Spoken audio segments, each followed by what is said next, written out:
पिताजी ने कड़क आवाज़ में कहा, पैसे किसने चुराए हैं? उन्होंने मेरे छोटे भाई और मुझसे पूछा।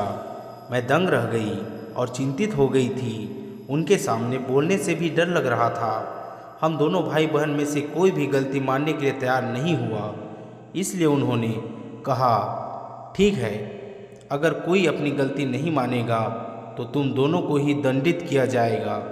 यह सुनकर अचानक मेरे छोटे भाई ने पिताजी का हाथ पकड़ लिया और कहा, पिताजी, मैंने ही पैसे चुराए थे, ये मेरी ही गलती है। उसने मेरे लिए अपने ऊपर दोष को डाल लिया। उस दिन रात को अचानक से मैं ज़ोर से रोने लगी। मेरे भाई ने अपने छोटे से हाथों से मेरा मुंह ढक लिया और कहा, बहन, अब और रोना मत, जो होना था वो सब कुछ हो गया है।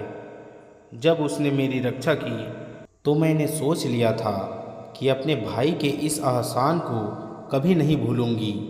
उस समय मेरा भाई मात्र 8 साल का था और मैं 11 साल की थी। यह सोचकर मैं आज भी खुद से नफरत करती हूँ कि मैंने जो गलती की थी उसे स्वीकार करने के लिए मेरे पास पर्याप्त साहस नहीं था। वर्षों बीत गए, लेकिन वह घटना आज भी मन में ऐसे ही ताज़ी थी जैसे कल ही की बात हो। जब मेरा भाई का अपने माध्यमिक विद्यालय के अंतिम वर्ष पूरा हुआ तो उसे शहर के मध्यम में स्थित एक उच्च माध्यमिक विद्यालय में एडमिशन मिल गया। उसी समय मुझे भी एक विश्वविद्यालय में एडमिशन मिल गया।